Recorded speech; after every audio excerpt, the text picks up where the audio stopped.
እግዚአብሔር ስም የተመሰገነ ይሁን። እንደገና እኔም ዛሬ ሶስተኛ ቀናችን ማለት በዚህ መንግስት ትምጣ በሚለው ኮንፈረንስ እንኳን ደህና መጣችሁ ማለት እወዳለሁ። ትናንትና ለመጣችሁትም እየተባረካችሁ ነው። እኔ በጣም እየተባረኩኝ ነው። ደስ የሚል የእግዚአብሔር መንፈስ ወደ ላይ ከፍ እያደረገኝ ነው። የዛሬውን መልእክቴን ከመጀመሪያ በፊት ወንድማችን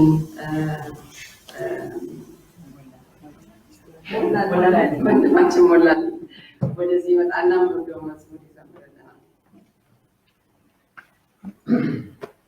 ሞላ ይዋል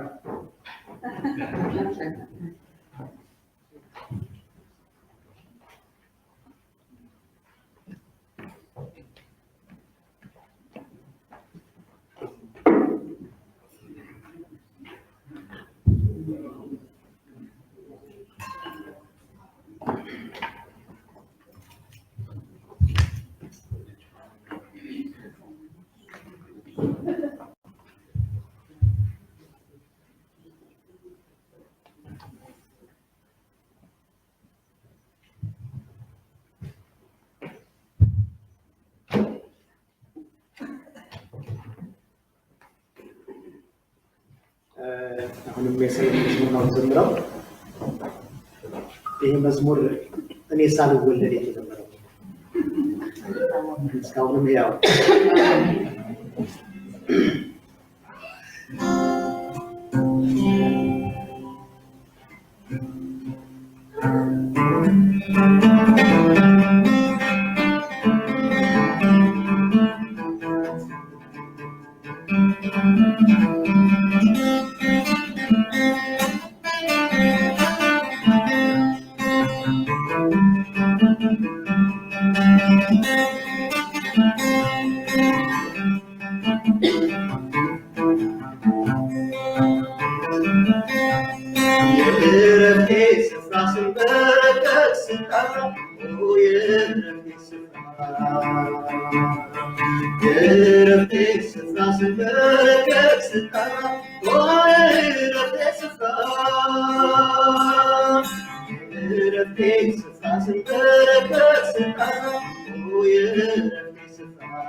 አሰማልኝ አምላኬ ስጠራ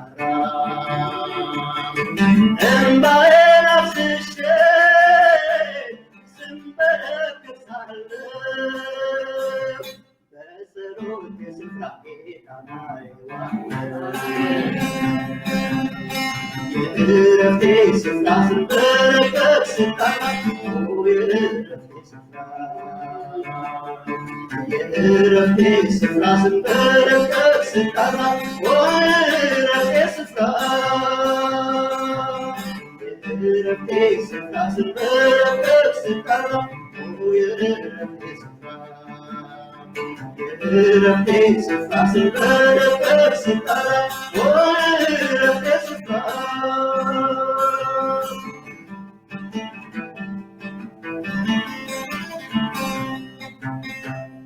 ስናዘዝ ይቅርታ በረከትን ላከኝ በሐዘኔ ፈንታ ሰላም እንዲኖረኝ ስንበረከክ ሳለሁ በጸሎቴ ቦታ ምሕረቱን አያለሁ የልቡን ጌታ የዕረፍቴ ስፍራ ስንበረከክ ስጠራ የዕረፍቴ ስፍራ የዕረፍቴ ስፍራ ስንበረከክ ስጠራ የዕረፍቴ ስፍራ የዕረፍቴ ስፍራ ስንበረከክ ስጠራ የዕረፍቴ ስፍራ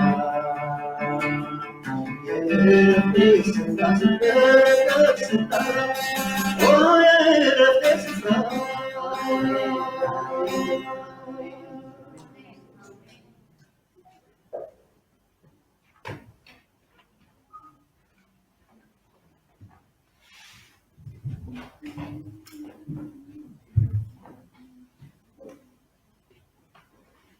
አሜን አሜን። እንደዚህ አይነት መዝሙር በኋላ ምንም ነገር ሳንነጋገር ወደ ቤታችን ብንሄድ ምንም አይደለም። እግዚአብሔር ይባርክ። የህይወቴ ስፍራ ስንበረከክ ስጠራ ያ ስፍራ ከዛሬ ጀምሮ ከዚህ ሳምንት በኋላ እያንዳንዳችን የሚኖረን ስፍራ ነው ብዬ አምናለሁ። ስንቶቻችሁ ናችሁ የወሰናችሁት ያ የህይወቴ ስፍራ ይኖራል ብላችሁ? እስቲ ነገር እግዚአብሔር የተመሰገነ ይሁን። ክብር ለእግዚአብሔር ይሁን። አሜን። ጊዜያችን እየሄደ ስለሆነ በቀጥታ ወደ ፕሮግራሙ እንሄዳለሁ። ወደ ዛሬው መልእክት። የዛሬው መልእክት ከኢየሱስ መማር እየተማረን ነው አይደለም? ወደ ጸሎት ቤት እየሄድን ነው አይደለም? እንግዲህ በጓዳችን ውስጥ ሆነን በጸሎት በህይወታችን ስፍራ በጸሎታችን ስፍራ ሆነን የሚያስተምረን ጌታ ኢየሱስ ነው። ጸሎት ስንቶቻችሁ ናችሁ አቤቱ ጸሎትን አስተምረን ያላችሁት? ሰሞኑን ብላችሁ ይጸልያችሁት? አሜን። እግዚአብሔር የተመሰገነ ነው። እኔም በየቀኑ እለዋለሁ ጌታ ጸሎትን አስተምረኝ። በጣም ጥሩ የህይወት ልምምድ ነው። በዛ ወደ ጸሎት መጀመር የስሙ ኃይል። ትናንትና ምን ነበር የተማርነው? አባታችን የሚለውን ምን አይነት አባት ጋር እንደምንቀርብ አይታችኋል አይደል? አባታችን ብለን ልንጠራው ያሰብናል እየፈለገ የፈቀደልን አምላክ ጋር ምን አይነት ያ አባት ደግሞ ምን አይነት አባት እንደሆነ ትናንትና ተምረናል፣ አይተናል። ዛሬ ደግሞ አባታችን ሆይ በሰማይ የምትኖር ምንድነው የምንለው? ስምህ ይቀደስ። ትናንትና አባትነቱን አየን፣ ዛሬ ደግሞ ስሙን እንመለከታለን አይደለም? ስምህ ይቀደስ። ክብርና ምስጋና የሚገባ የዘላለም ንጉስ የዘላለም አባት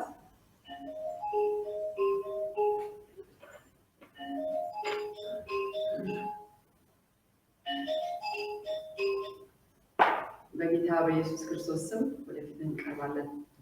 እናመሰግናለን ጌታ ሆይ አንተ መልካም አምላክ መልካም አባት ስለሆንክልን እንደገና ጌታ ሆይ እንደገና በእግሮች ስር ተቀምጠናል። እንደ ማርያም በእግሮች ስር መቀመጥ ያስደስተናል ጌታ ሆይ ይህንን እድል ስለሰጠህን እናመሰግናለን። ዛሬም ጌታ ሆይ በአንተ እጅ ነን። የቃሉ ባለቤት የሆንከው መንፈስ ቅዱስ ራስህን እንድታስተምር በጌታ በኢየሱስ እንጸልያለን። ቃሉን ላከላቸው፣ ቃሉን ፈወሳቸው ይላል። ጌታ ቃልህን ልከህ እንድትፈውሰን፣ ቃልህን ልከህ እንድታጽናና፣ ቃልህን ልከህ ኃይል እንድትሞላን በጌታ በኢየሱስ ክርስቶስ ስም እማጸንሃለሁ። እግዚአብሔር ሆይ የቃልህ ሕያውነት በእኛ ላይ እንዲታይ ዛሬ እንጸልያለሁ። እኔም ደግሞ ባሪያህን ጌታ ሆይ ራሴን በእጆች ላይ እጥላለሁ። እግዚአብሔር አምላክ አንተ ዛሬ እንድትጠቀም እንጸልያለን። መንፈስ ቅዱስህን ልከህ አንተ አንደበቴን እንድትቀባ፣ አንተ እንድትናገር፣ ወገኖቼ የኔን ድምፅ ሳይሆን የአንተን ድምፅ እንዲሰሙ በኃይል እንድትገለጽ በጌታ በኢየሱስ እንጸልያለን። ደግሞ በመስቀል ጀርባ እንድትደብቀኝ እግዚአብሔር ሆይ በዛ በፈሰሰው ደምህ እንድትሸፍነኝ እንጸልያለን። ክብር ሁሉ ላንተ ይሁን በጌታ በኢየሱስ አሜን። አባታችን ሆይ በሰማይ የምትኖር ስምህ ይቀደስ። ስምህ ይቀደስ ማለት ምን ማለት ነው? ስምህ ከሌሎች ስም የተለየ ብቸኛ ስም ነው። ስምህ ከስሞች ሁሉ በላይ ነው። ለስምህ የተለየ ክብር ይሰጠው እንደማለት ነው።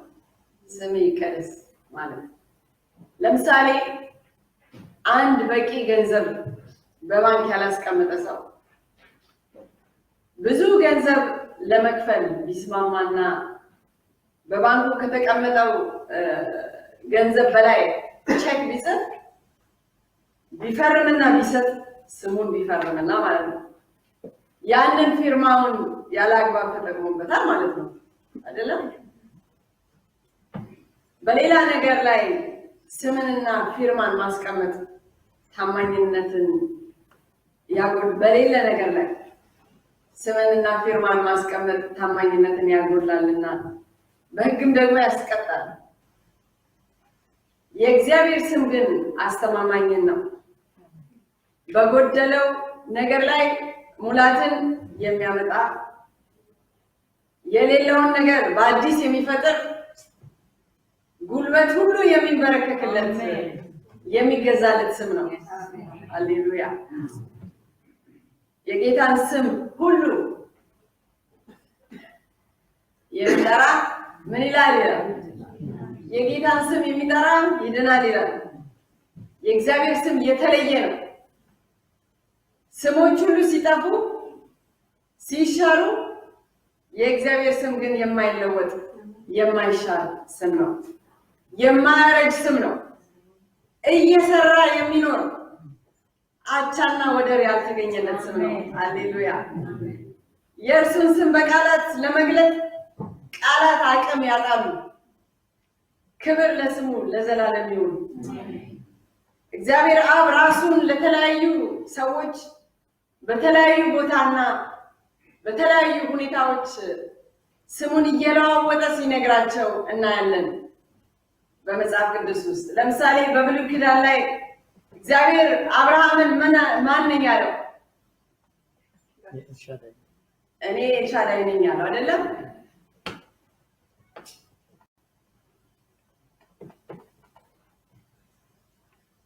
አብርሃም እግዚአብሔር ለአብርሃም ተገለጠለትና እኔ ኤልሻዳይ ነኝ።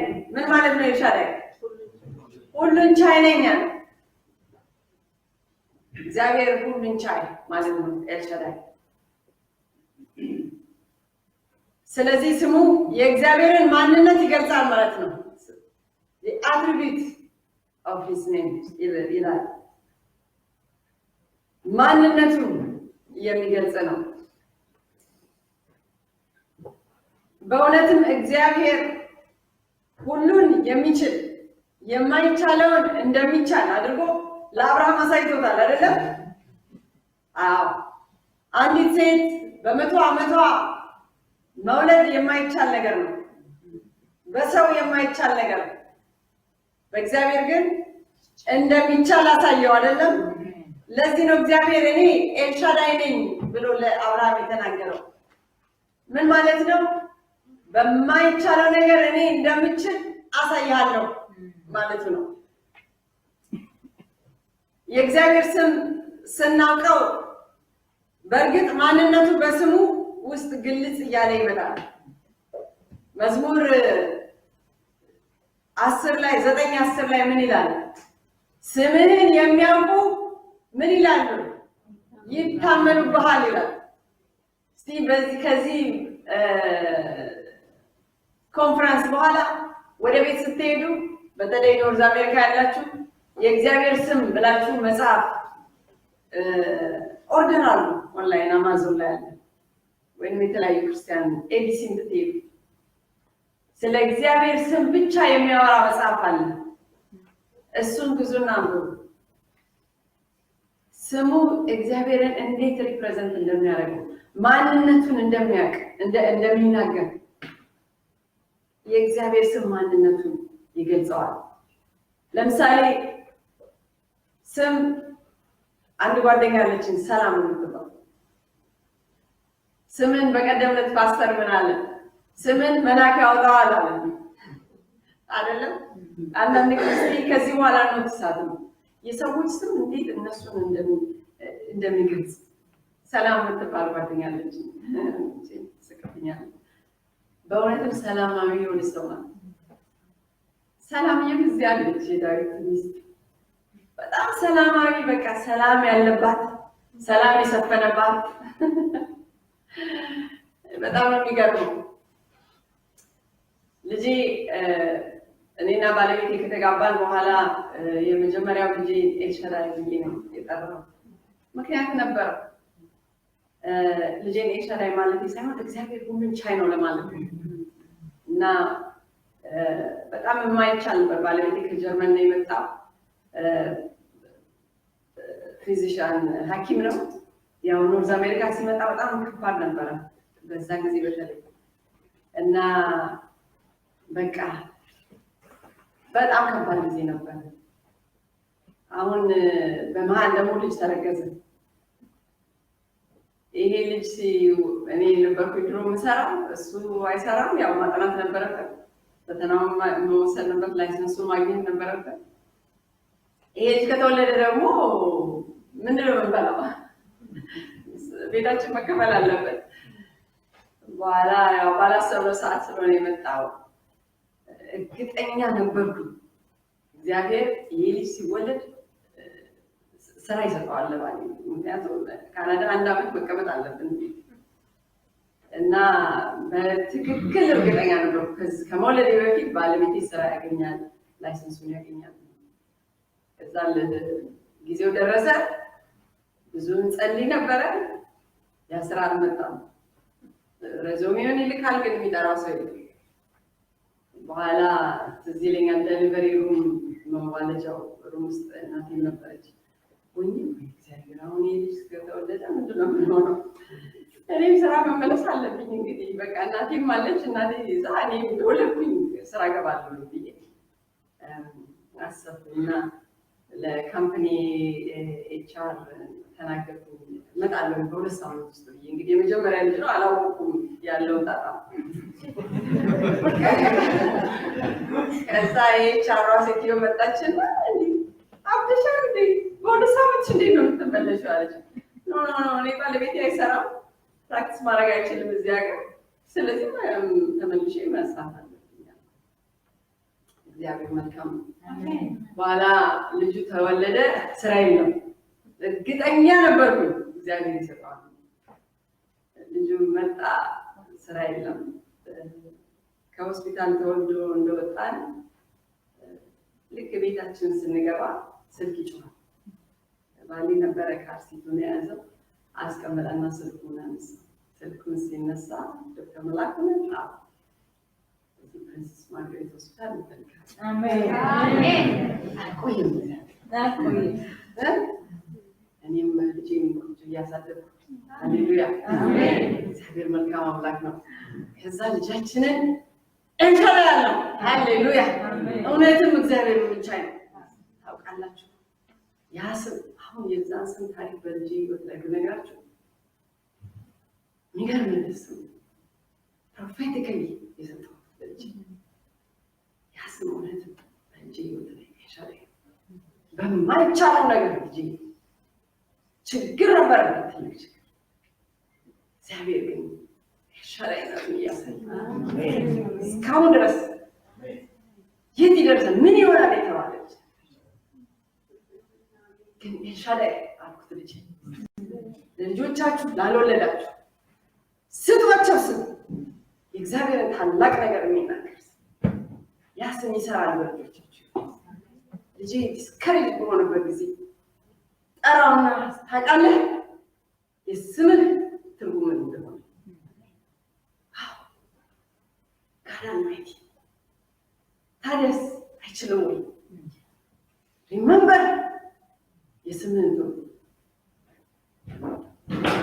እግዚአብሔር ሁሉ ቻይ አሁንም ሁሉ ቻይ ነው።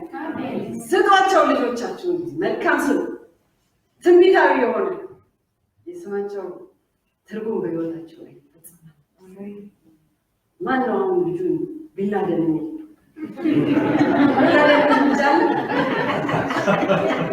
ስሙ እኮ መጥፎ አይደለም፣ ግን ያንን ስም የያዘው ሰው ክፉ ስለሆነ ስም ማንነታችንን ሪፕሬዘንት ያደርጋል። ሂትለር የሚል ሰው ማን ነው አለ? የለም። ልጄን ሁለተኛዋን እንደወለድኩኝ በሶስተኛው ወር I was already pregnant. አሁን ምን ሊሆን እንዴ ነው እቺ ልጅ ማሳደግ የሚያሳፍር ነገር ነው። እንዴ ነው እቺ ልጅ ማሳደግ በቃ ገና ገባኝ።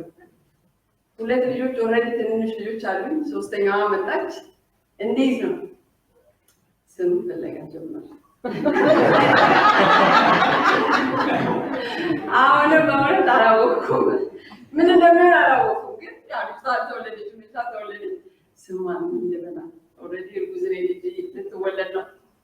ምን ልበላት በቃ ስራ ግራ ገባኝ። አሁን ፈለኩና ስሟ ገብርኤላ ማለት ነው ልጅ ማይስትሪንግ እንዴት ሶስት ልጆች በየአመቱ የተወለዱ ልጆች እንዴት ሆኜ ላሳድግ ነው በኖርዝ አሜሪካ? ግራ ገባኝ።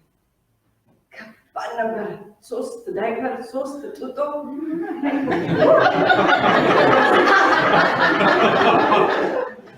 በጣም ከባድ ነበር። ግን አሁን ፐርፌክትሊ ልጄ ተወለደች። ያስባል ሎሬዚ ማይስትሪንግ እግዚአብሔር ብርታቴ ነው አለ። ከዛ በኋላ ልጄ ያለምንም ችግር ከፊሊፒንስ ሰራተኛ መጣ፣ ስፖንሰር ተደርጋ ሊብን ሰራተኛ ያለምንም ችግር እግዚአብሔር መልካም ታላቅ አምላክ ነው። በአፋችን ላይ ምንድን ነው? በምላስ ላይ ምንድን ነው? there is power ይላል። መልካም ነገር ተናገሩ፣ በልጆቻችሁ ላይ ይፈጸማል። ሃሌሉያ አሜን። አይጎኬሪዳዌ የእግዚአብሔር ስም ማንነቱን የሚናገር ስም ነው። ልጄን ኤልሻዳይ ያለው ቡቡ ነው ማለት ምክንያቱም ዝም ብሎ እንዳይለመድ ያስም ስለምንፈልግ እና እግዚአብሔር ሆይ ልጄ ባየሁት ቁጥር ኤልሻዳይ ባልኩት ቁጥር ሁሉን ቻይነትህን እንዳስታውስልኝ ዘጸአት 6:3 ላይ ምን ይላል? እግዚአብሔር ሁሉን የሚችል አምላክ ኤልሻዳይ ሆኜ ለአብርሃም፣ ለይስሐቅ፣ ለያዕቆብ ተገለጥኩላቸው። እኔና እናንተስ ከምንችለው የእግዚአብሔርን ስሞች ስናቅ አቅማችን እስከሚፈቅድ እግዚአብሔርን እናውቀዋለን ማለት ነው። ስም በመጽሐፍ ቅዱስ በጣም ትልቅ ቦታ አለ። አንዳንድ ሰዎች እንደነ ሳራ፣ አብርሃም፣ ስምዖን ስማቸው ሲለወጥ እናያለን። ለምን? ታላላቅ ክስተቶችን ለመግለጽ። ለምሳሌ በጣም ወደው የሚገርመኝ ደግሞ ታሪክ አለ። አቢጌል ለንጉሱ ዳዊት ምን አለችው? ጌታዬ አለች፣ ይህንን ያን ባለጌ ሰው ናባልን ከቁም ነገር አትጠራው፣ ስሙ ራሱ ምን ማለት ነው አለች፣ ጅል ማለት ነው አለች። ስለዚህ ሰውየውም ልክ እንደ ስሙ ነው አለችው። ጅልነትም አብሮት የኖረ ነው። አያችሁ፣ የናባልን ታሪክ ታውቃላችሁ። ጅል ነበረ። ስሙ ሰውየውን ይገልጽ ነበር። የእግዚአብሔር ስም በመጽሐፍ ቅዱስ በተለያየ መንገድ ተገልጾ እናገኛለን። ለምሳሌ ኢሳይያስ ስሙን ቀድሱ ይላል። ነገር ግን ይላል የሰራዊት ጌታ እግዚአብሔርን ቀድሱት፣ የሚያስፈራችሁና የሚያስደነግጣችሁ እርሱ ይሁን። ሃሌሉያ! እግዚአብሔር ቅዱስ ስለሆነ በነገር ሁሉ መቀደስ እንዳለበት ያመለክታል። የእግዚአብሔር ስም ቅዱስ ነው ይላል መዝሙር ዳዊት። የእግዚአብሔርን ስም በከንቱ የሚጠራ ከበደሉ አያነጻውም ይላል። የእግዚአብሔር ስሙ ታላቅ ነው ይላል ኤርምያስ። እግዚአብሔር ስሙ ዘላለማዊ ነው። አብርሃም ምን ይላል?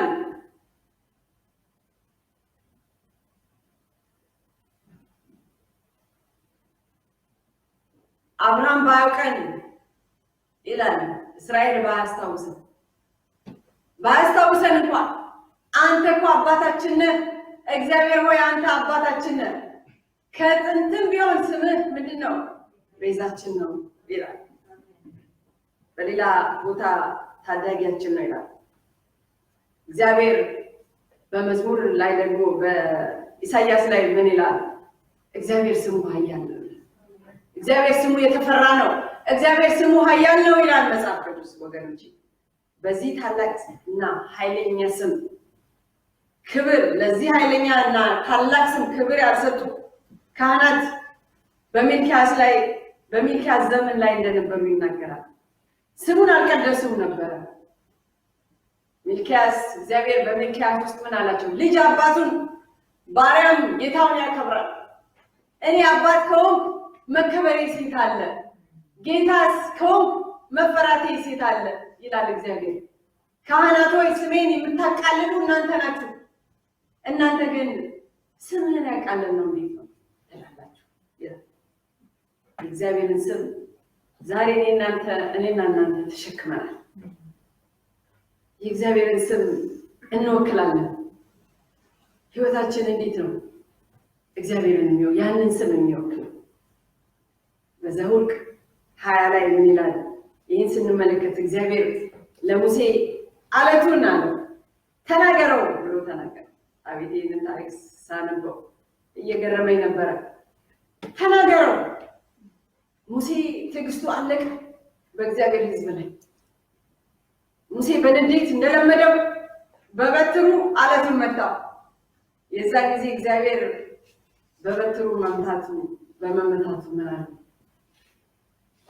እግዚአብሔር ሙሴና አሮንን በእስራኤል ልጆች ፊት በሰው ፊት ትቀድሱኝ ዘንድ በእኔ አላመናችሁምና። ወገኖች የእግዚአብሔርን ስም እየቀደስን ነው በሰው ፊት፣ በዓለም ፊት። ዓለም ያይናል። የእግዚአብሔርን ስም ስንወክል በኑሯችን በምናደርገው በምንናገረው ነገር ዓለም ያይናል። ወክለናል ወይ? የእግዚአብሔር ስም ቀድሰናል ወይ? ለካስ ለቃሉ መታዘዝ የእግዚአብሔርን ስም መቀደስ ነበር። ስለዚህ ስብከታችን፣ ትምህርታችን፣ መዝሙራችን፣ አምልኳችን፣ ጸሎታችንና ማህበራዊ ኑሯችን፣ መንፈሳዊ ነገራችን ሁሉ የእግዚአብሔርን ስም የሚያከብር የሚቀድስ መሆን አለበት።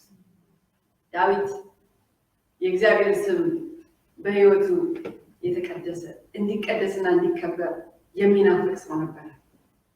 ምን ይላል? ስለ ስሙ ሲል በጽድቅ መንገድ ይመራኛል፣ ስለ ስም ስትል ኃጢአቴን ይቅር በለኝ ይላል።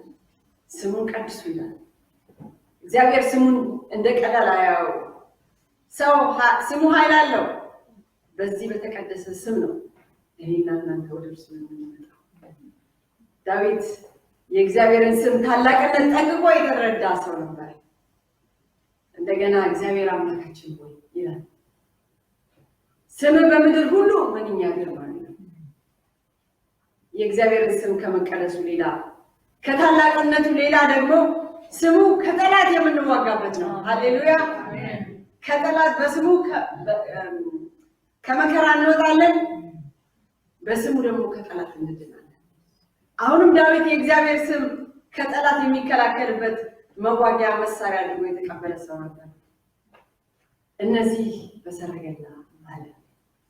እነዛ በፈረስ ይመካሉ፣ እኛ ግን ትምክታችን መመኪያችን የሆነው በእግዚአብሔር ስም ነው ይላል።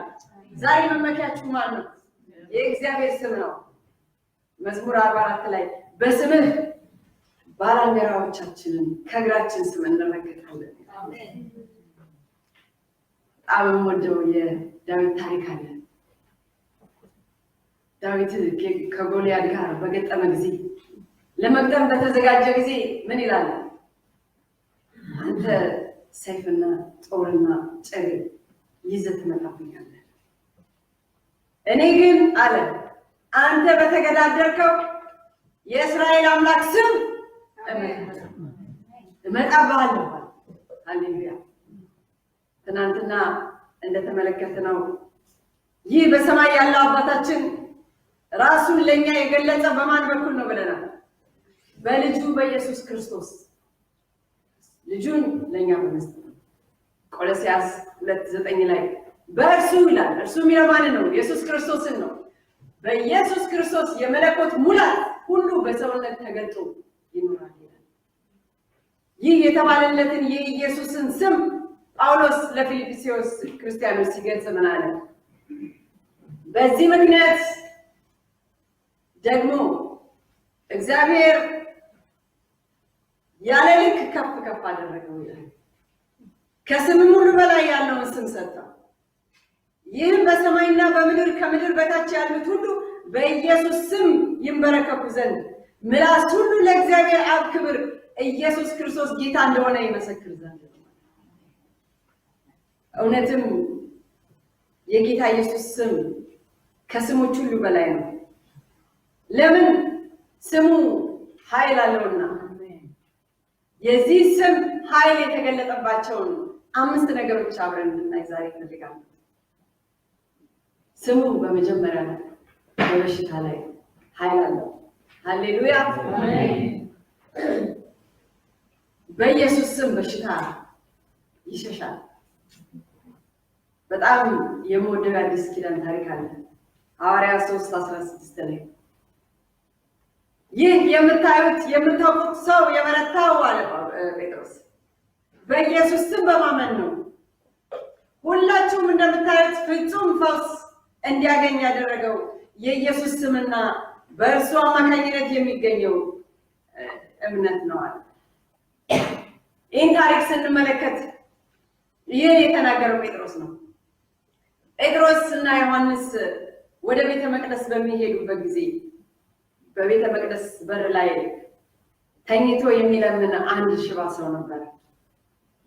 ይህ ሽባ ሰው ጴጥሮስና ዮሐንስን ሲመለከት በተመለከተ ጊዜ ምጽዋት ለመናቸው ይላል። ጴጥሮስ ግን ቁጥር 6 ላይ እኔ ብርና ወርቅ የለኝም አለ። እኔ ብርና ወርቅ የለኝም፣ ነገር ግን ያለኝን እሰጥሃለሁ። በናዝሬቱ በኢየሱስ ክርስቶስ ስም ተነስተህ በእግር ተመላለስ። ከዛ ምን ይላል? ቀኝ እጁን ይዞ አስነሳላል። ወዲያው እግሩና ቁርጭምጭሚቱ በረታ፣ ዘሎም ቀጥ ብሎ ቆመ፣ መራመድ ጀመረ። ወዲያ ወዲህ እየሄደ እየዘለለ እግዚአብሔርን እያመሰገነ ከነርሱ ጋር ወደ ቤተ መቅደሱ አደባባይ። ሃሌሉያ። ይህ በጣም የሚያስገርም ተአምር ቢሆንም ደስ የሚል ቢሆንም ነገር ግን ያላስደሰተው ሰው ነበረ። ማን ነበረ? የሃይማኖት መሪዎች አላስደሰታቸውም። እነዚህ የሃይማኖት መሪዎች ሊክዱት በማይችሉት ተአምራዊ እውነት ተጋፍጠዋል። ስለዚህ ምን አደረጉ? እነዚህን ሐዋርያቶች ማስፈራራት ጀመሩ። ምን በማለት?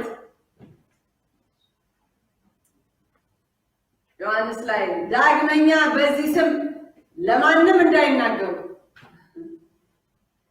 በኢየሱስ ስም ፈጽሞ እንዳይናገሩና እንዳያስተምሩ አስጠነቀቋቸው። ሳስበው የሕዝቡን ኃይል የተረዱ ይመስለኛል። ነገር ግን ይህን ተአምር የሽባውን መፈወስ ያዩ ሕዝቦች ተደነቁ። ለዚህ መደነቅ ጴጥሮስ መመለስ ነበረበት። ጴጥሮስ ለተፈጠረው ተአምር ክሬዲቱን መውሰድ እንደሌለበት የተረዳ ሰው ነው።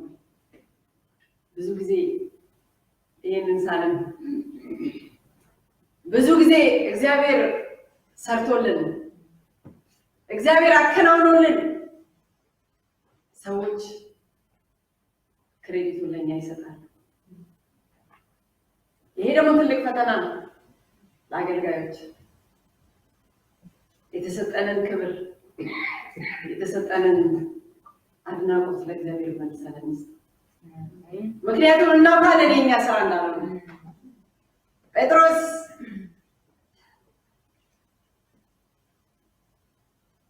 ግን አድናቆትን ክብሩን መስጠት ለሚገባው ማን እንደሆነ መናገር ነበረበት። እንደውም ይህን አጋጣሚ ተጠቅሞ መመስከርና መተንተን ነበረበት። እስራኤል ሆይ ያለ እንዴ ለምን ትደነቃላችሁ? በእኛ ኃይል በእኛ ጽድቅ መሰላችሁ እንዴ ይሄ ሰው የተፈወሰው? ይህ የምታዩና የምታውቁት ሰው የበረታው በኢየሱስ ስም ነው። ይህ የምታዩት በሽተኛ የተፈወሰው በማን ነው አለ? በኢየሱስ ስም፣ በናዝሬቱ በኢየሱስ ክርስቶስ ስም ተነስተ በእግር ተመላለስ። ኢየሱስ ማለት ምን ማለት ነው ወገኖች? እስቲ ስሙን እንመልከት። ኢየሱስ ማለት አዳኝ ማለት ነው። ኢያሱ ከሚለው ነው ከዕብራይስጥ ቃል የመጣው። አዳኝ ማለት የሚያወጣ to rescue ካለንበት ወጥመድ የሚያወጣ ካለንበት ኃጢአት ውስጥ የሚያወጣ። ኢየሱስ ደግሞ የሚያመለክተው አዳኝነቱ ነው። አዳኝ የሆነው እኔና እናንተን ከሞት ስለታደገን ነው። እኛን ከሞት ለመታደግ ኃይል ያስፈልገው ነበር። ኃይሉ በሰማይና በምድር ሁሉ ላይ ነው። ከኢየሱስ በኋላ የሚቀጥለው ስም ደግሞ ምንድን ነው? ክርስቶስ። ክርስቶስ ማለት ደግሞ የተላከ ማለት ነው። የሚያምኑት ይሁዳውያን የተቀባ ይሉታል። ጌታ ኢየሱስና የተላከበትን ዓላማ ስናገናኛቸው በሱ ውስጥ ያለው ታላቅ ኃይል እየተገነዘበን እንመጣለን። ዝም ብሎ የመጣ ዱብዳ የሆነ አዳኝ አይደለም። ነገር ግን በአባቱ የተላከበትን ዓላማ የሚያከናውን ኃይል ከአባቱ የተቀበለ አምላክ ነው።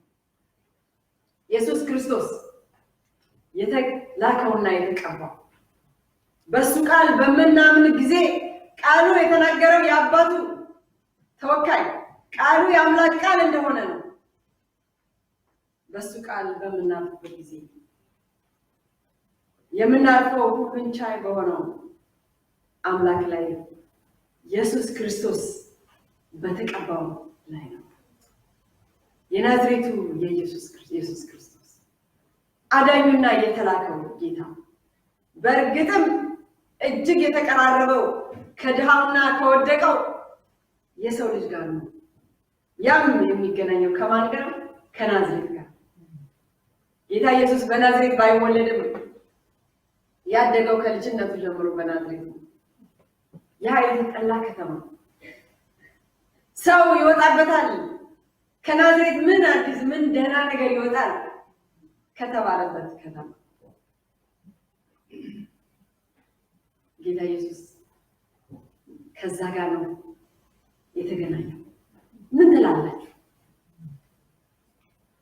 የጌታ ኢየሱስ የተገናኘው ያ ታላቅ አምላክ ኃይል ያለው ስሙ የሰማዩ ክርስቶስ መባል ነበረበት። ባይሆን እንኳን የኢየሩሳሌሙ ቢባል ይሻላል። የናዝሬቱ ኢየሱስ ተባለ።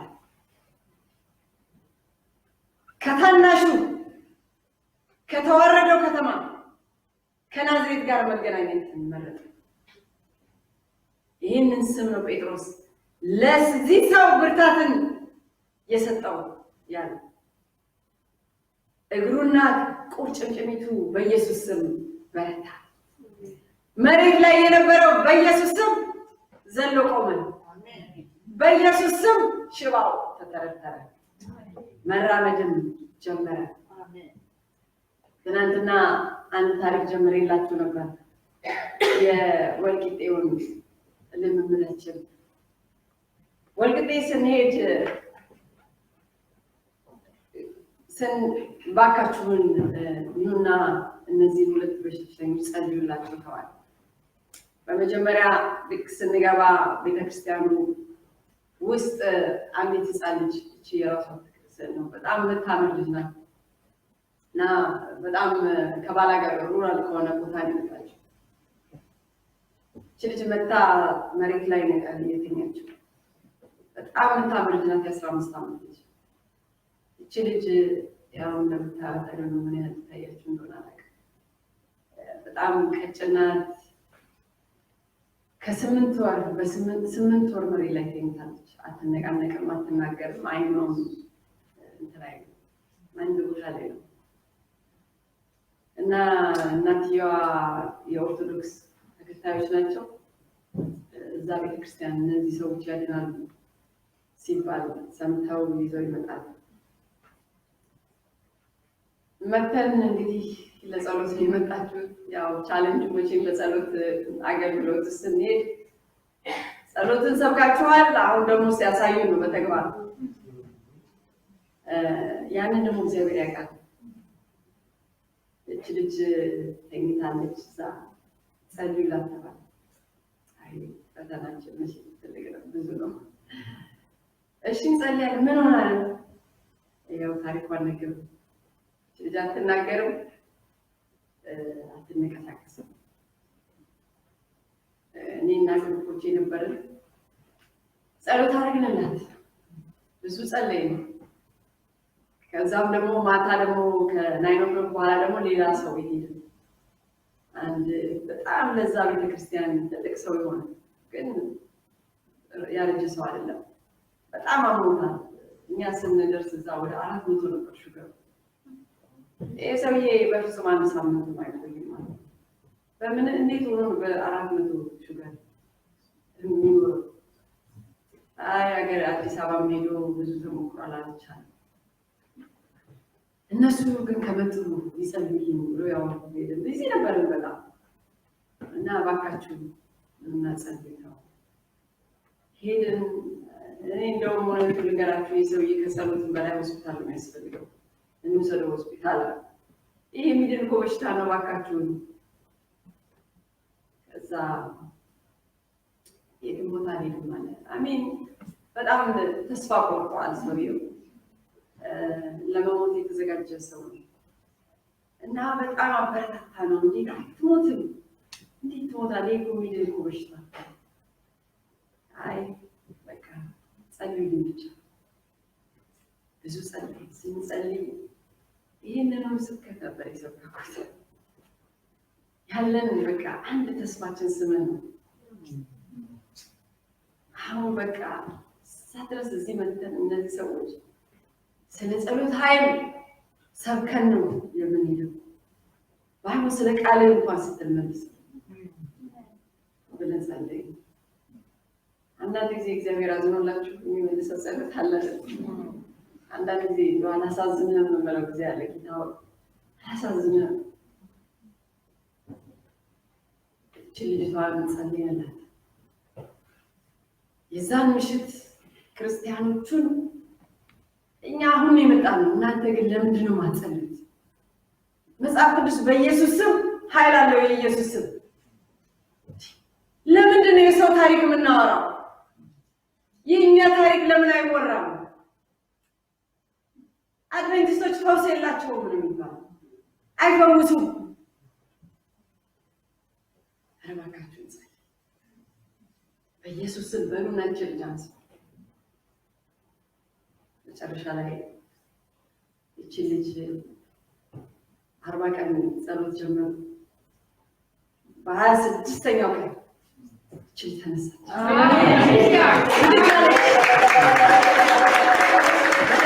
በኢየሱስ ክርስቶስ ስም ብድግ አለች። ሽባው ተተረተረ። ይሄ እውነተኛ ታሪክ ነው የምነግራችሁ። አድቬንቲስት ቤተክርስቲያን ውስጥ አይፈወስም የምትሉ ካላችሁ ይሄ እውነት ነው። ልጅቷ ተነስታ አፏን ከፍታ መሰከረች። ምን ትላለች? ታሪክ አይደለም ይሄ እውነተኛ ታሪክ ነው። ያን ይሞታል የተባለ ሰው ተነሳ። ቤተክርስቲያን መጣ። ዛሬ ሁለቱም ቆሞ ይሄዳሉ። የስሙ ኃይል ወገኖች፣ ቄስ መፈለግ የለብንም፣ ነብይ መፈለግ የለብንም። አሁን አዲስ አበባ ውስጥ ሰዎች ስሰማ እነዚህ ነቢያት የሚባሉ አንድ ክፍል 25-30 ሺህ ለአንድ ሳምንት ያከራያሉ። ሰው ምን ለማድረግ? ለመፈወስ። እነሱ ይፈወሱ ይመስል ሌላ ሰው ጋር ትይሉ እጃችሁን ጫኑና በኢየሱስ ስም ጸልዩላችሁ። ሽባው ይፈወሳል። አንድ ጊዜ ፓስተር ያውቃል የዋጋን ታሪክ ተናግሬ ይሆናል። አዲሱ ሀገር ወይንም አሞራ ገደል በሄድን ጊዜ ለዚህ ሴትዮ ጸልዩላት ተባለ። መጨረሻ ላይ ልንሄድ ነበረ ልንመለስ ከኢምፓክት 2015 ላይ እቺ ሴትዮ ኧረ እባካችሁ እቺ ሴትዮ ጸልዩልን ተብሎ መጣች። ያው አይነ ስውር ናት። አይነ ስውር ሞላልኝ ምስጋና አይነ ስውር ናት። እኔ እሑድ ሲበላ አይቼ አላውቅም በመጽሐፍ ቅዱስ ላይ። አይጉዳችን ደግሞ መጣብን እንደገና። ጸሎት ፕሬየር ሚኒስትሪ እንደዚህ አይነት ቻሌንጂንግ ሚኒስትሪ ያለ አይመስለኝም። ለዚህ እኮ ነው ሰው እዛም አይገባው። ፕሬየር ሚኒስትሪ ተብሎ በየዲፓርትመንት ተመስርቶ 3-4 ሰዎች ብቻ ናቸው የሚኖራቸው። ለምን? ከባድ ነው። ሰውን ማንነት የሚፈትን ነገር፣ እምነት የሚፈትን በረከቱ ደግሞ ከፍ ያለ ነው። እግዚአብሔርን በእርግጥ የምናየው እቺ ሴትዮ መጣች፣ መካከላችን ገባች። እኔና ዳዊት ጸልይ ተባለን። አንቺ ጀመሪ አንተ ጀመር ተባባለ። አንተ ጀመር እሱ የሚለውን ሰምቼ ለመከተል አለ። አንቺ ቤት ዋናዋ ጸልይ አለ። ክብ ሰራን። ከሌሎች ፓስተሮች ጋር ሆነን ጸልይ እኛ አልነበርንም ጸልይ። ጌታ ኢየሱስ አሜን። እግዚአብሔር ሆይ እንዴት ነው የምታደርገን ብለን ጸልይ። ከዛ አለቀ። ሴትዮዋ አልበራም ነው ተለያየ። ግን በጣም ተረበሽኩ። I felt so helpless, powerless. ጌታ ሆይ ለምንድን ነው የማይፈጸመው? ተናገር የለም ወይ? እግዚአብሔርን ጠይቁት። እንዲህ አይነት ጥያቄ ደስ ይለዋል። ትንሽ ቆየን፣ ተበተንን። ምሳ ልንበላ ሄድን። መቀመጥ አቃተኝ። ወደ ቤተክርስቲያን ተመለስኩ። በእርግጥ በትክክል አላየኋትም ሴትዮዋ ምን እንደምትመስል። ወደ ቤተክርስቲያን ገባሁኝ። አንድ ድምፅ ሰማሁ። ያችን አይነ ስውር የሚል ነገር። ጌታ ሆይ ምን ላድርግ? አይነ ስውሯን እኔ አላየኋትም በደንብ። ያችን ልጅ እስቲ ወደ ቤተክርስቲያን ልሂድ፣ ምን እንደምትለኝ ልስማ። ቤተክርስቲያን ሄድኩ፣ ጸለይኩ። ትናንት በቀደም ዕለት እንደነገርኳችሁ አንዳንዱን እንደምላችን በቃላት ለመናገር በጣም ይከብዳል። ቃላቶች ያደርጉናል። እግዚአብሔር ሆይ ምን ላድርግ? ምንድን ነው እቺን ሴት አዲስ አበባ ውስጥ ያሳከኛል። አሁን ከዚህ በኋላ ወደ ትግራይ እንሄዳለን። ከዛ ላይ ኦርጋናይዜሽኑ ሰራልክ ነው አለቀሽም ማለት ያንን የአይን ክሊኒክ ይሰጥሽ ለዚህ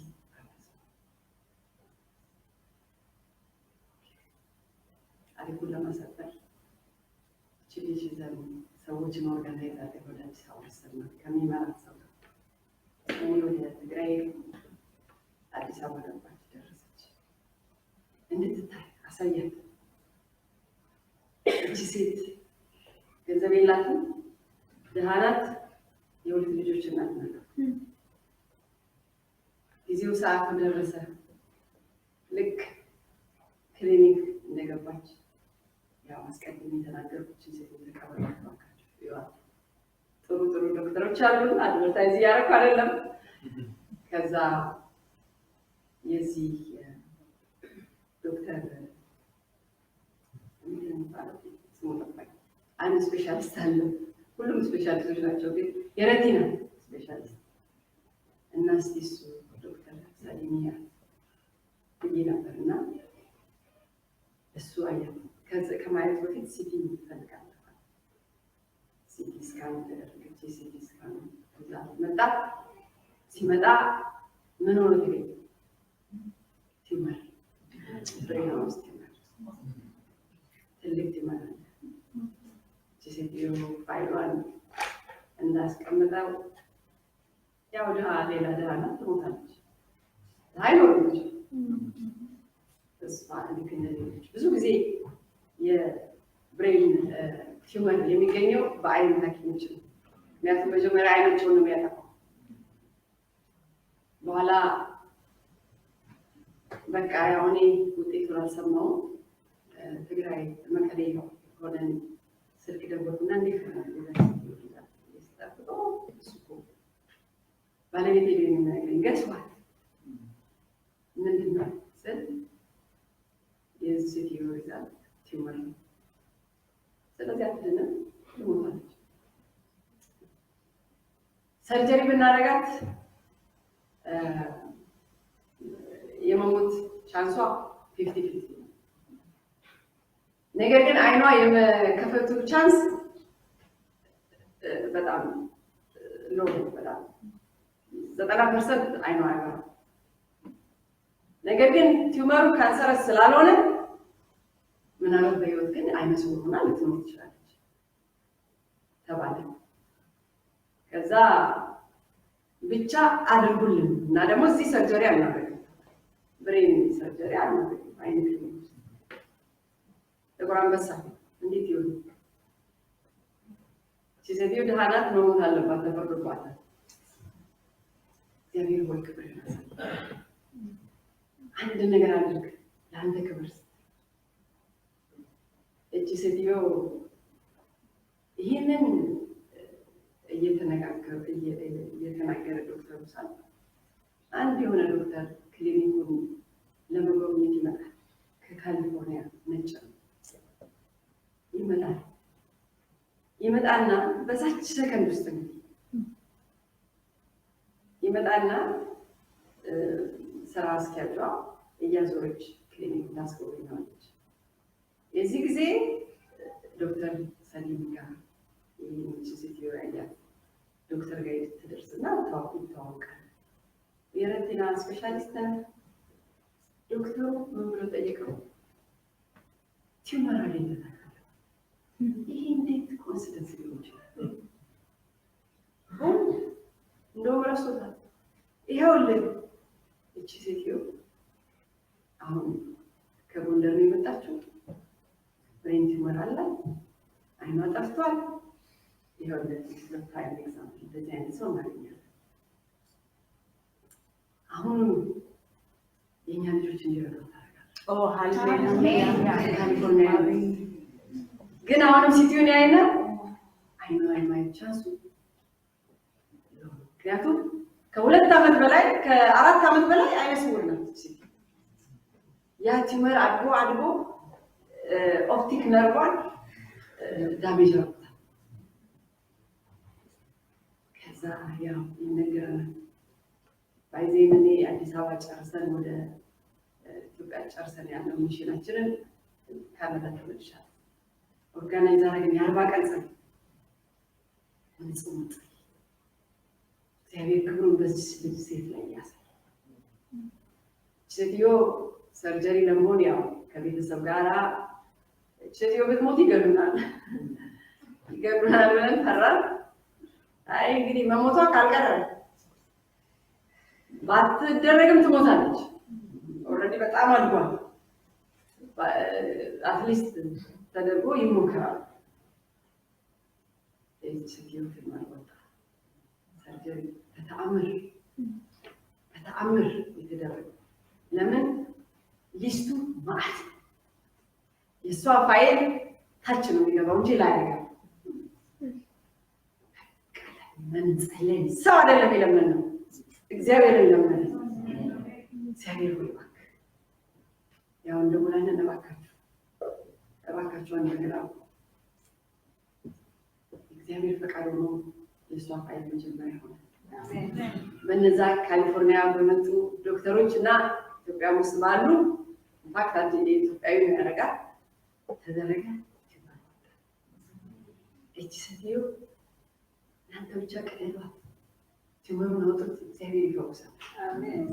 የዚህ ሴትዮ አይባል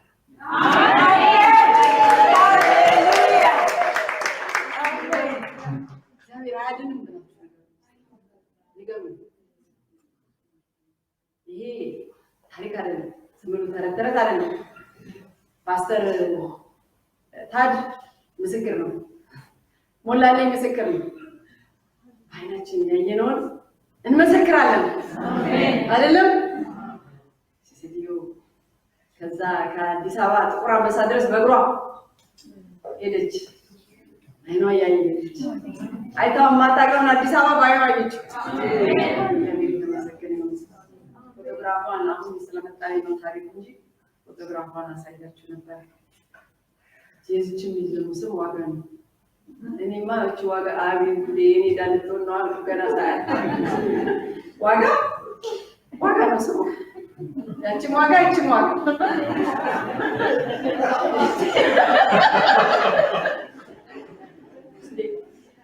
ይሄ ስም ይከተለኛል ይሄኩበት ተመሰገነው። እቺ ልጅ ተፈወሰች። እቺ ልጅ ድናለች። ወርቂጤ ደውሉና ጠይቁ። የዚችን ታሪክ የእግዚአብሔርን ታሪክ ትረዳላችሁ። ሃሌሉያ አሜን። የኢየሱስ ስም ኃይል አለው በበሽታ ላይ አሜን። የኢየሱስ ደግሞ ባጋንንት ላይ ኃይል አለው የለውም? ትናንትና ፓስተር እሱ ባለው አቤት ሲነግረን ደስ ሲል አይደለ?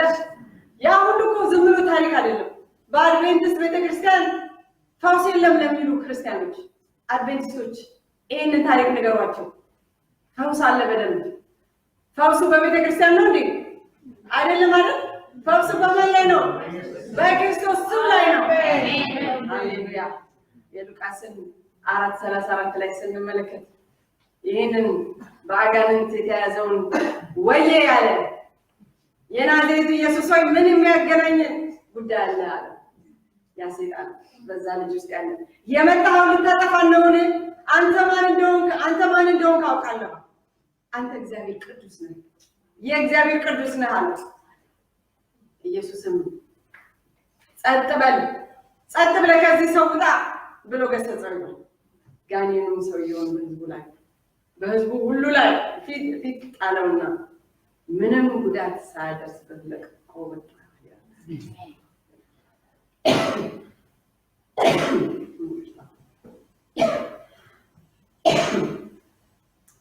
የናዝሬቱ ኢየሱስ ክርስቶስ ዲያብሎስን ማንቀጥቀጥ ብቻ ሳይሆን ሙሉ ለሙሉ ከሰው ላይ የሚያስወጣ ነበር።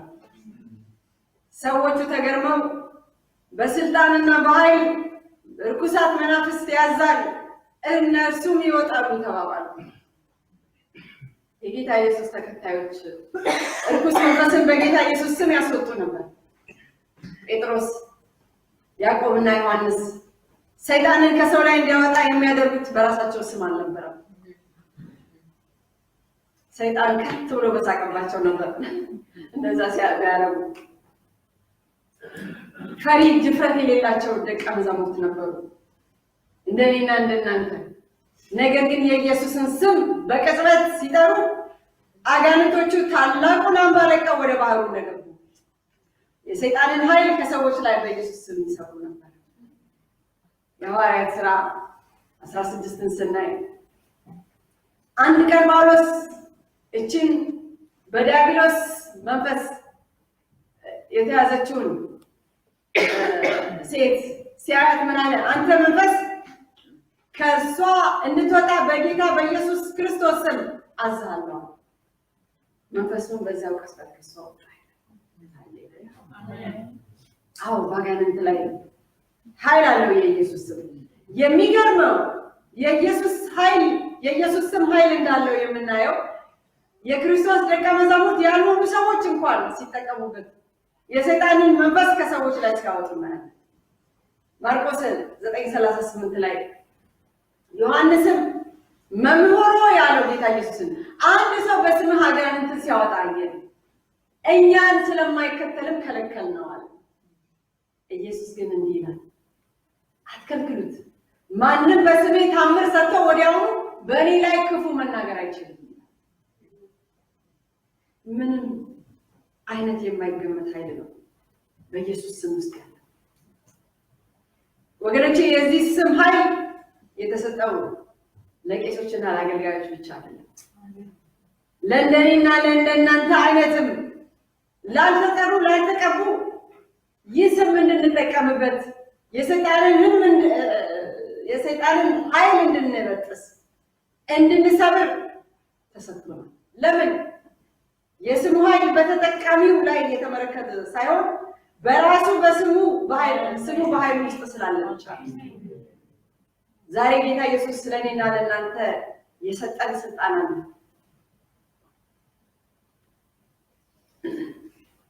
እኔና እናንተን የሚያምኑ እኔን የሚያምኑ ይላል እነዚህ ምልክቶች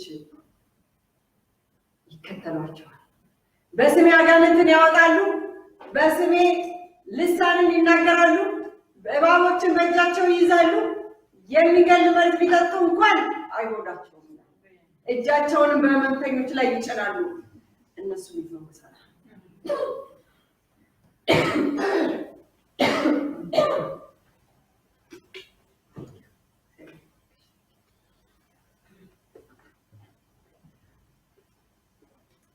የኢየሱስ ስም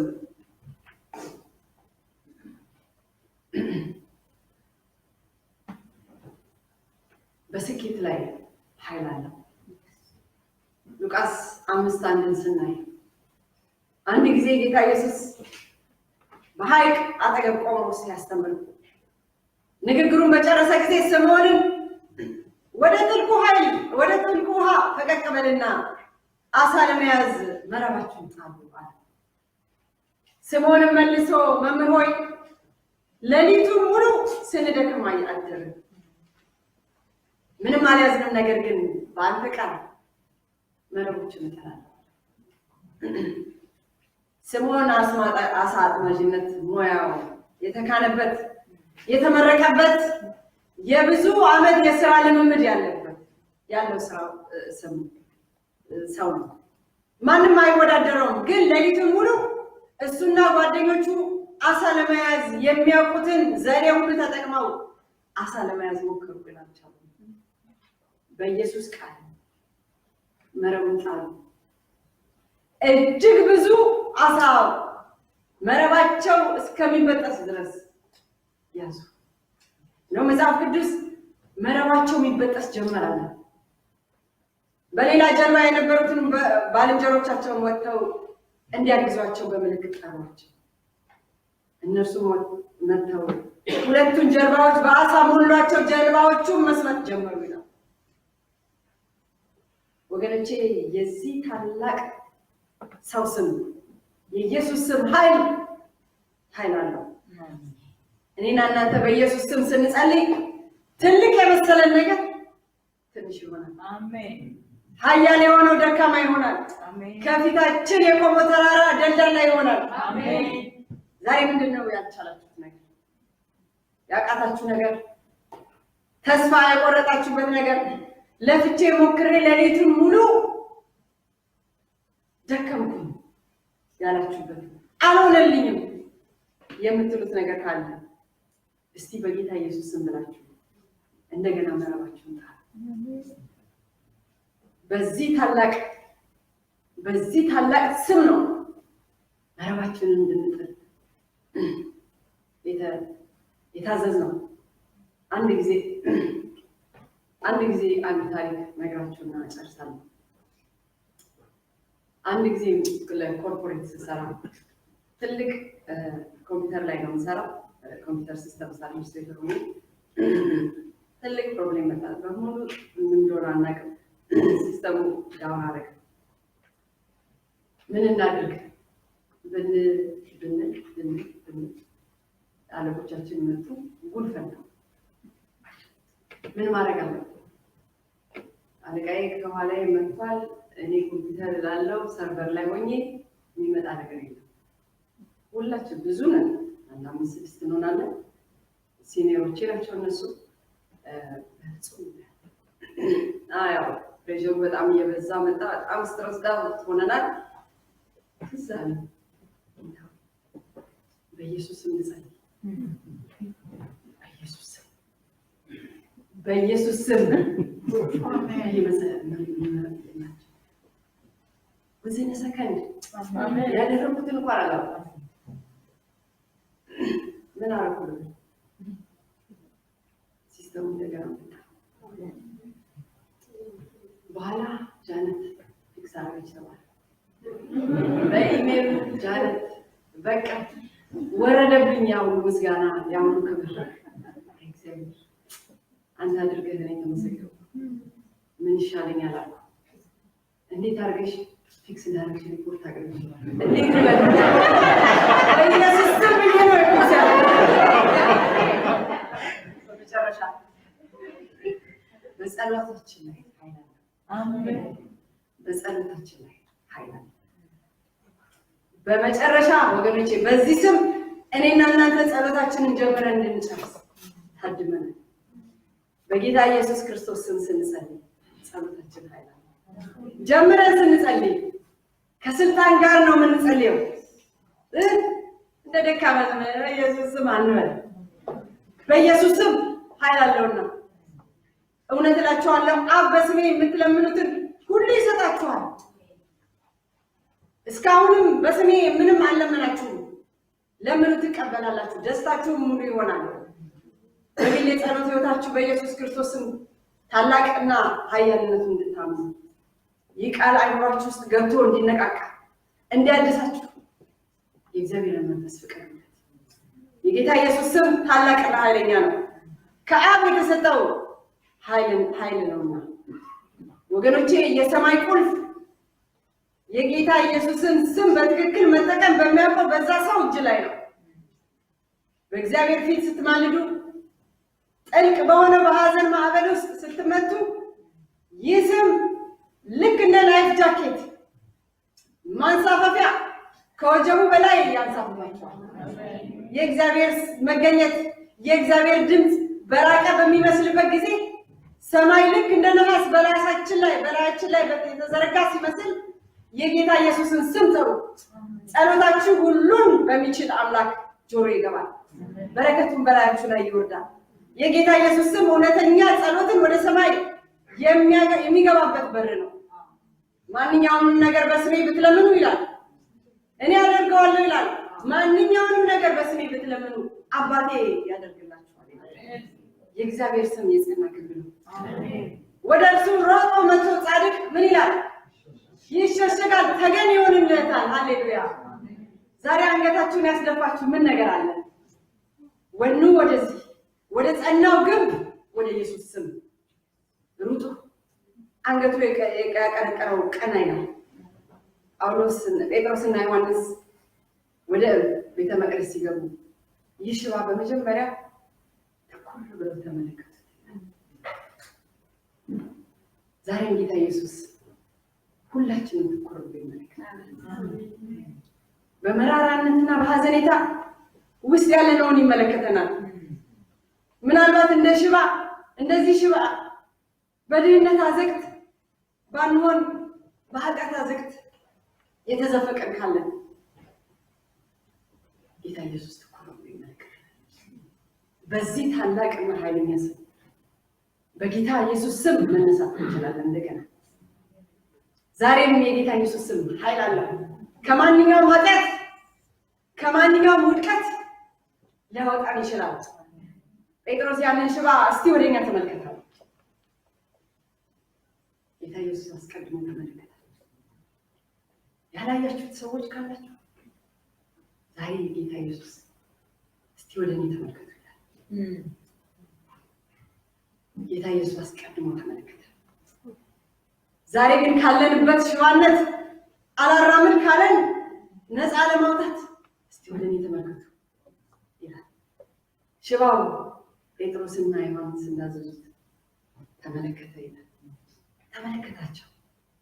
ከሽባነት ዳነ፣ ከበሽታው ዳነ። ጌታ ኢየሱስም ወደ እርሱ እንድንመለከተው ይጠይቀናል። እሱ የዚህ ታላቅ ስም ባለቤት የሆነውን በመመልከት ከማንኛውም ካለንበት ሁኔታዎች መዳን ይችላል። ወገኖቼ ዛሬ የመዳን ቀን ይሁንላችሁ። እንጸልይ። ቅዱስና ዘላለማዊ ሆንክ ሁሉን ቻይ ተብለህ የተጠራህ ኤልሻዳይ አምላክ ክብር ለስምህ ይሁን። ክብር ለእግዚአብሔር ይሁን። ስምህ የተባረከ ይሁን ጌታ። እነሆ ሁሉም ስለሰጠህ ኃይልህ በእኛ ላይ ስለሆነ እግዚአብሔር ሆይ ተመስገን። ዛሬ ደግሞ ከሁሉ ነገር የምንድንበት የምንመካበትን ያንተን ታላቁን ስምህን ስለገለጽክልን እናመሰግናለን። በነፃ የተሰጠንን በነፃ የተቀበልነውን ጌታ ሆይ በነፃ እንድንጠቀምበት ጌታ ሆይ ብኩርናችሁን እንዳትሸጡ ተብለናል። ትናንትና የተሰጠንን ስጦታ ያንተን ታላቁን ስምህን እንዳንገበያይበት፣ ነገር ግን ጌታ ሆይ ይህንን በኃይል ያንተ ክብር ይገለጽ ዘንድ እንድንጠቀምበት በጌታ ኢየሱስ ስም እንለምናለን። ወገኖቼን ጌታ ሆይ ዛሬ ተመልከታቸው። እኔን ተመልከተኝ ጌታ ሆይ፣ እንደዚሁም ይሄንን ፕሮግራም የሚከታተሉትን እግዚአብሔር አምላክ ሆይ ዛሬ የመመልከት ጊዜ እንዲሆንላቸው አንተ ትኩር ብለህ ጌታ ሆይ ዛሬ ትኩር ብለህ ይመልከቱ። የመዳን ቀን ይሁንላቸው ጌታ ሆይ፣ የመፈወስ ቀን ይሁንላቸው። በላያቸው ላይ ያለው ያጋንንት መንፈስ፣ የውሸት መንፈስ፣ የውድቀት መንፈስ በጌታ በኢየሱስ ክርስቶስ ስም የሚነሳበት ቀን ይሁን። እግዚአብሔር ሆይ ጨለማችንን ብርሃን እንድታረግ በጌታ በኢየሱስ ስም ዛሬ ጸልያለሁ። ጌታ ሆይ ልጆቻችንን እንድትመለከት፣ ጌታ ሆይ በልጆቻችን የምናለቅሰውን በጌታ በኢየሱስ ስም እንድታወጣቸው ጌታ ሆይ ዛሬ አንተን እንመልከት። ያንን መንፈስ ቅዱስን የሚረዳን ላክልን። ክብር ሁሉ ላንተ ይሁን በጌታ በኢየሱስ ስም አሜን።